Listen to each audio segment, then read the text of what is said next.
Welcome to Landmark Law. My name is Winnie Luck Taylor, founder and principal of Landmark Law Professional Corporation in Markham, Ontario, Canada. Landmark Law provides quality, affordable legal services in wills and estates, corporate law, and real estate. As part of our Wills and Estates webinar series, we're pleased to present on standard wills and powers of attorney. Popular topic. Before we begin, please read our disclaimer. The contents of this presentation is for information purposes only and does not provide legal advice or create a lawyer-client relationship with the viewer. Standard, in quote, will and powers of attorney. Our clients often ask for a standard, basic, a simple will, simplest that we have. They don't want anything complicated, and they also want something that's affordable. Well, an estate plan is highly personal. It represents your own personal wishes. There is no standard because everyone's wishes are going to differ. Okay? However, over the years of doing wills and working with a variety of clients, we have found that there are popular and commonly recurring scenarios instructions among clients, which have shaped what we have called and labeled our standard will and powers of attorney affordable package. And generally, what we've labeled as such suggests that a standard or popular will is one where the estate is evenly distributed to closest families, and it's done so in a fair way that prevents family conflicts. Most people, majority of people, want to give their estate to loved ones, and they want to give it to all their loved ones. Okay, and if they have multiple children, for example, they want to give it to them equally. Okay? That's a generalization, but that also happens to be a recurring theme and set of instructions among our clients. So let's get more specific than that by going through these common scenarios. Here we've got a couple in their first marriage with adult children. Typical scenario in their will is, well, if I pass away, I give everything to my spouse, and vice versa, right? And if my spouse has passed away before me, I give everything to my children in equal shares. That's it. You might have noticed I wrote the words per stirp's offspring if children has died. So I give everything to my spouse. If my spouse has passed away before me, I give everything to my children in equal share. So what if, say you have two children and one of these children passed away, okay, but that deceased child has left his or her own children, or that is your grandchildren, well, then those grandchildren take on behalf of the deceased parent, okay? We go down the chain and we continue the bloodline. We don't go sideways necessarily, we go down the chain. That tends to be the most popular set of instructions, okay? And note that among the level of children, they get it equally. So we don't have to list, exact numbers, because remember, the day you write the will, you might have a specific amount of assets or estate, and the day you pass away, that might be a very different number. So you can't predict what you're going to own. So you just say in general, everything you own, you're going to divide it percentage-wise. Trustee and attorney, some popular instructions are to appoint your spouse, right? Your spouse is going to be the person who's going to manage your estate on your behalf. If your spouse has predeceased you, or is unable to perform the role, right? Your spouse could be very sick, might not be mentally capable at that time, right? Then you can appoint substitutes. So those arrows represent substitutes that I have on my screen. Then you can appoint your children. If your children can't do it, you can appoint other relatives or friends. These are common instructions. Always pick the closest family first. Okay, your wishes might not be that, but these tend to be the more popular scenarios. And I have here for each substitution level, multiple people can be ranked, act jointly, okay, or act jointly and severally in the case of power of attorney. So in our second level above, we've got children. If you have multiple children, you can rank them according to who you would like to be the preferred choice over other children. Okay? Or you may put them all at the same level and say they're all acting together as a team. Okay? Okay. Next scenario, we've got a couple with minor children. This is very popular too. A lot of my clients, okay, have minor children that are under the age of 18. Okay? So I give everything to my spouse. If my spouse passes away before me, I give everything to my children, okay, in equal shares per stirps. Again, per stirps mean if one of the children has passed away but left children, that is your grandchildren, it goes to the grandchildren who takes on behalf of the deceased child, okay?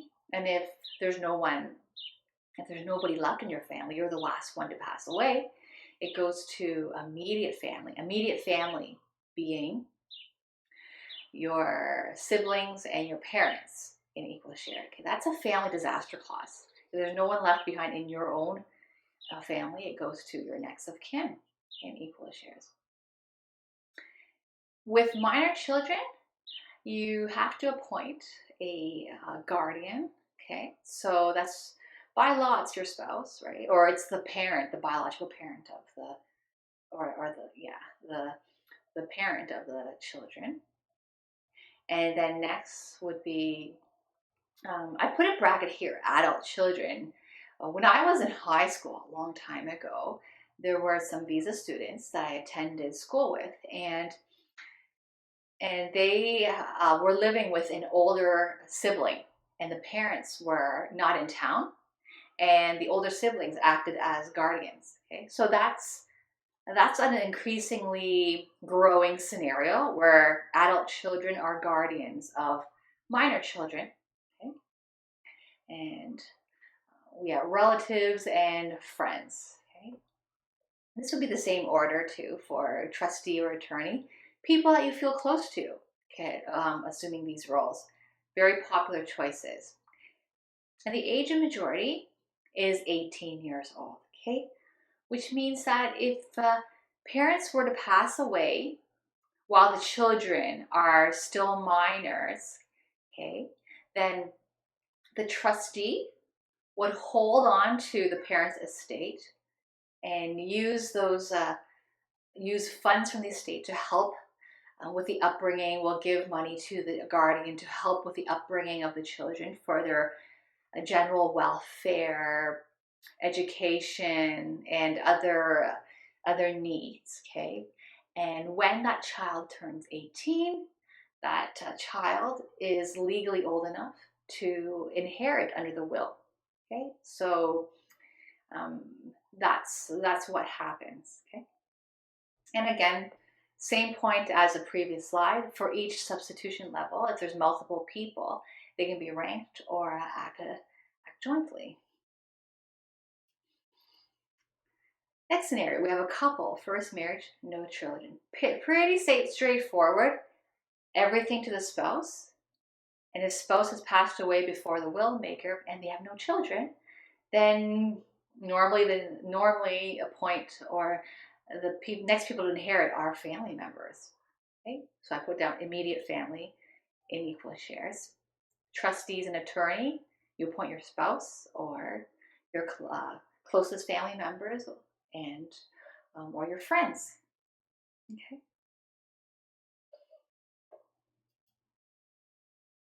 Next, we have a couple with children. This is a blended family example. A blended family is where you might have a couple who have children from a former relationship, and then this couple got together and they have children together. So there could be family members that are existing that were brought into the family and don't um, that are not children that are shared between the couple.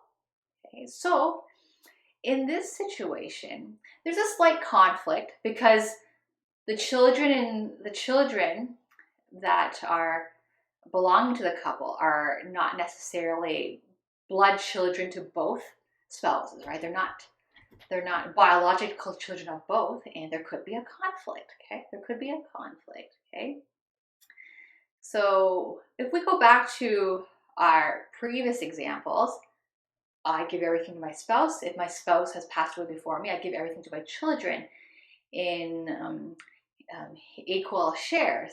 Okay, well, number one, you don't know who is going to pass away first, right? Whoever survives between the spouses, the gifts are going to pass according to the survivor's will. So the survivor might, right, choose to give more to the survivor's biological children and not the deceased spouse's biological children because they're not the same blood. The children of that's a negative way of thinking, but that's a conflict that some blended families worry about, okay? Because the children are not shared. So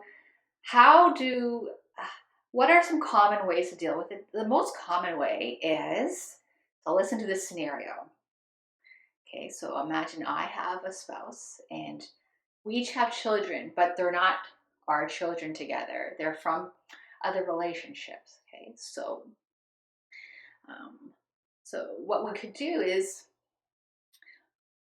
when I pass away, I give my interests in our marriage home to my spouse for as long as he lives, okay, to enjoy for the rest of his life. This is known as a lifetime principal residence trust. It's a principal residence trust, okay? It's held in trust for him for his lifetime. And then upon his death, my portion of the house goes to my biological kids, okay? And everything I own also goes to my biological kids. I want to make sure they're protected because if I say I give everything to my spouse, it's possible that my spouse might not give anything to my own blood child. And that's my biggest concern, right? Once I'm gone, I really want to make sure that my child is protected or my children are protected, my blood children. And it could be like that vice versa. So that's a common way. You give everything you own to your blood children. When it comes to the house, you give a lifetime interest. So this typically means that you don't own the home as joint owners with your spouse. You own it as co-tenants. Because if you own it as joint owners, that means, so if you watch my other webinar on joint assets, in that we talk about how when you own a home as joint tenants, by the law of survivorship says that when one spouse passes away or one joint owner passes away, the law of survivorship says that the survivor owns everything. There's no concept of percentage, and it's not going to pass to anyone else. It's going to pass to the surviving owner. There's no percentage ownership, okay?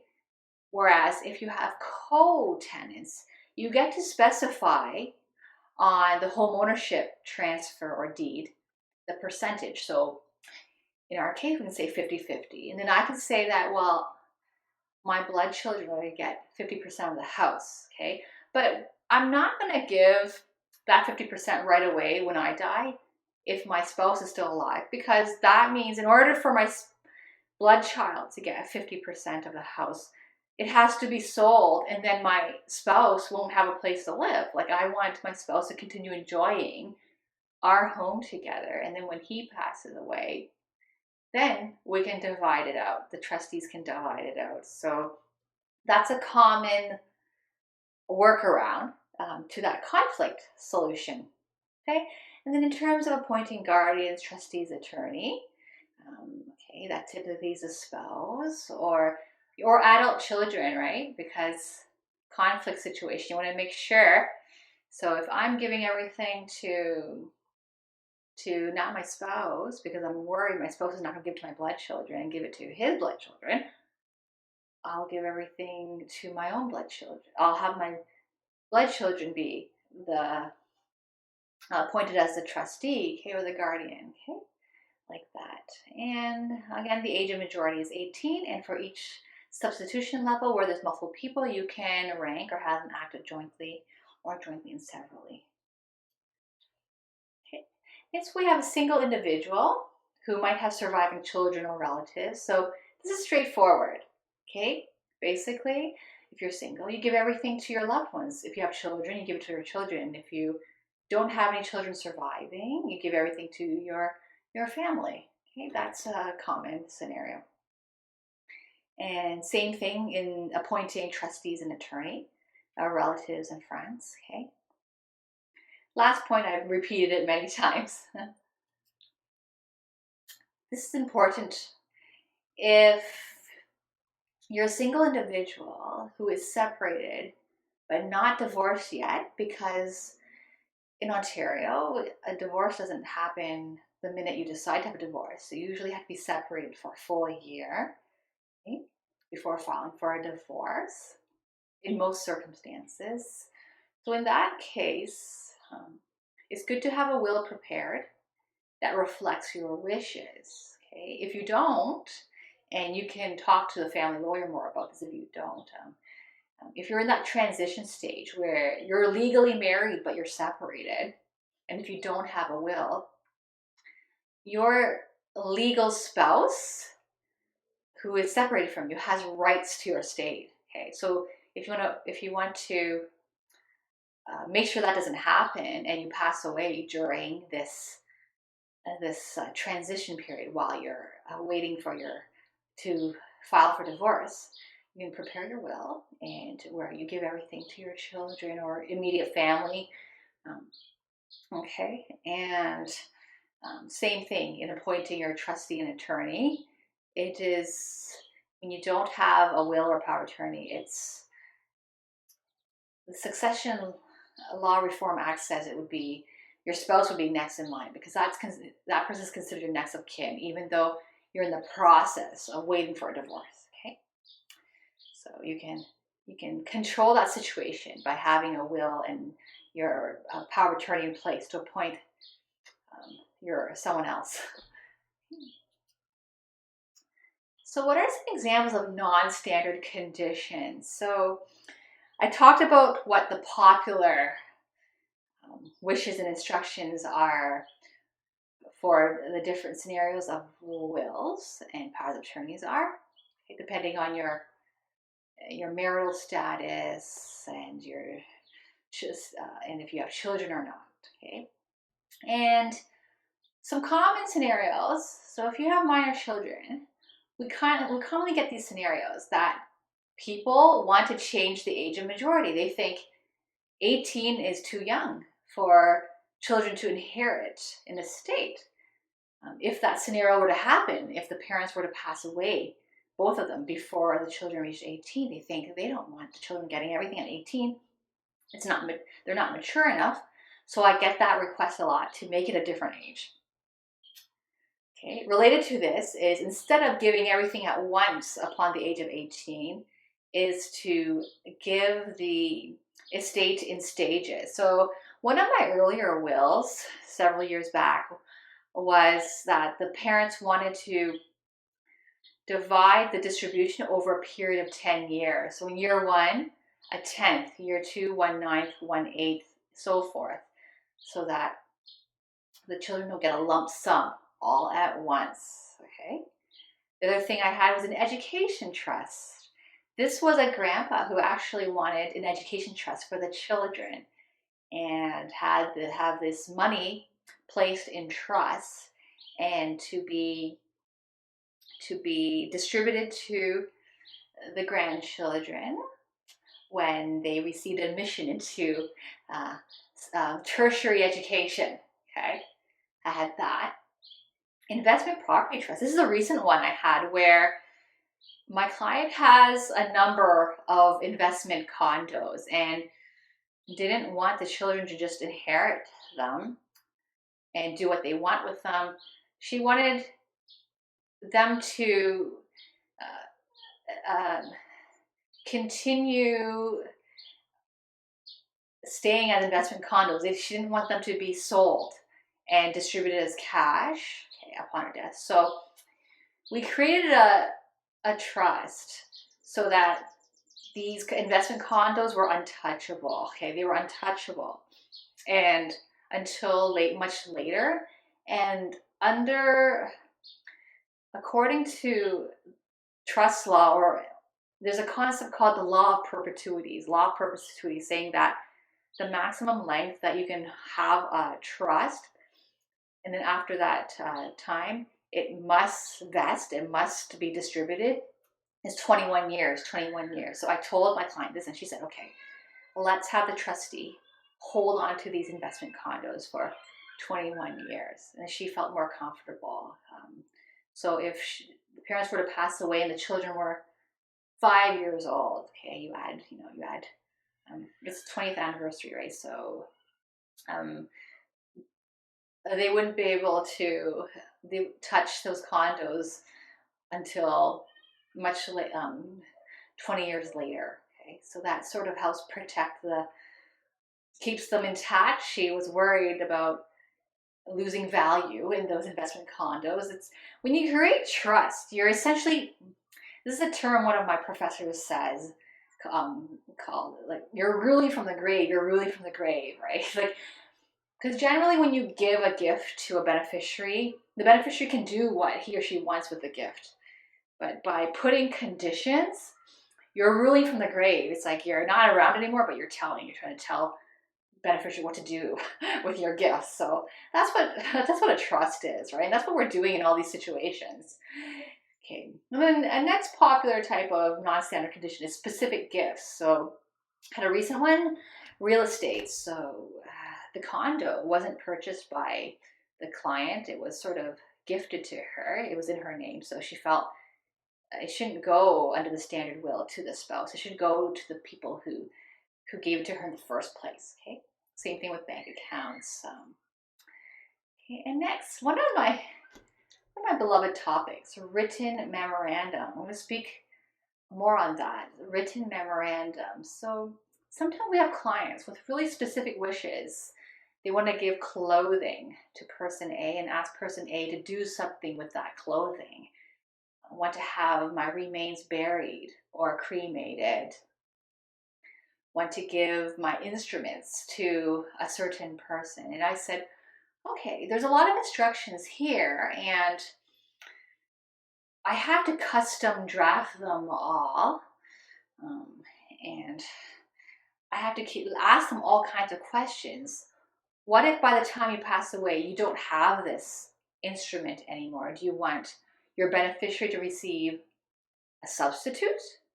Or if it's not there anymore, the beneficiary gets nothing.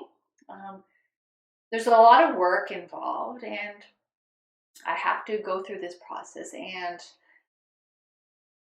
the clients change their mind too. They feel like, well, their estate's going to evolve. Next year, they're going to have more beloved, cherished items, collectible items, and they're going to keep coming up with new ideas on who to gift these items to. And does that mean changing the will all the time? Well, first of all, for me to put all these items in the will, I do have to ask them why and make sure. And if anyone's going to get jealous, we have to indicate some reasons, because if there's going to be any jealousy or family disputes, there's a potential for some challenges. If there's challenges, there could be litigation. I want to make sure my client is aware of that, and we have some supporting notes to explain why the client chose this, so that if there is a challenge that I'm asked to furnish my my notes to make sure, you know what, my client knew what she or he was instructing me on, was not unduly influenced or forced into giving away this valuable item to so and so, and it was done freely and voluntarily. Not just to say that, to give me an actual reason so that it makes sense and I can explain it to the other side and have notes so that everyone could be satisfied and litigation can stop and everyone could save money, right? That way, and we all move on with our lives, and the will maker's wishes will be safeguarded. Because if the challenge is successful, then we could overturn a will, right? We don't want that. Like, if you want something in your will, we want to make sure your will is honored. So, anyways, and I have to charge more if I am drafting up these custom clauses and consulting on them, and people like it. Basic, simple, standard wills. Okay, so our firm is pleased to offer this bonus will clause, mentioning that alongside your will, you might have left a handwritten memorandum, okay, which is a note where you detail your wishes. Okay, you detail your wishes. And in this will clause, it says that you may have left this note. And if you have left this note, you desire that your trustee will honor the wishes in there, and you understand that it's not legally binding. It's not legally binding because it's not in the will itself. The wishes are in the note. Okay, it's not, so there's a chance that your trustee won't honor it, but you hope that you desire that your trustee will honor it, and that's that. And whenever you want to, as a will maker, you can amend this handwritten note anytime. It's not legally binding. Okay, you can amend it. If you have new items or you make new friends and you want to give, or you want to give different things to different people throughout your life, and you change your mind, you can amend this handwritten note. There's no reference to a specific note. It just says you might have left a note or you might not have left a note. It gives you that option. And you don't need a lawyer and it saves on legal fees, because I did ask a client, the one who wanted to give her clothes to a specific sister and have her sister donated. I'm like, if your sister really doesn't follow through with that and keeps and wears the clothes for herself, do you want there to be any legal dispute, or if you want it to be, do you care if that's legally binding or not? Is this just a request that you have that you hope will be fulfilled, and you won't be deeply disappointed if it's not fulfilled, or you're really adamant that it has to be fulfilled? So think about it that way. And a lot of these wishes tend to fall in the written memorandum category, and we offer this clause for free. And I'm not aware of any firm that does it, so we're really pleased to do it. Great. So landmarklaw.ca is our website, and our clients often ask us how much do we charge, and we do have a cost calculator that sets up the starting rates for our standard will and powers of attorney. Okay. We've tried to, because of the popular or commonly recurring wishes and instructions, we have come up with a affordable package. To get started, you can click on Client Kits on the left-hand side panel, Standard Wills and Power of Attorney, and it contains our intake questionnaire. Fill out our form and sign our retainer agreement to get started. And if you enjoyed our presentation, we would appreciate a 5-star Google review. You can Google Landmark Law and click Write a Review. Okay, click Landmark Law and click Write a Review. Okay, and during COVID-19, we are offering signing 7 days a week by social distancing signing in our outdoor patio. That's a picture of our outdoor patio. And there's disinfectant wipes and hand sanitizer available, so we can prevent the spread of droplets to help halt this COVID-19. There's other options too of signing by video, remote, or by counterparts. Those are complicated. And we do list the steps on our website. All our clients, in fact, have opted for the outdoor patio format because it's just like your traditional lawyer meeting, except it's outdoors in a safe environment. The other methods are very complicated. There's a lot of compliance requirements involved in those, and they take long. They take over a course of several weeks or so because you have to do a lot of things back and forth. Several arrangements to witness by video back and forth, send documents back and forth before the actual signing is complete. And if you enjoyed our seminar, we look forward to seeing you at our next one. Please like our Facebook page, facebook.com/Landmark Law PC, Landmark Law PC, to get access to our other webinars. So we hope you enjoyed it and see you next time.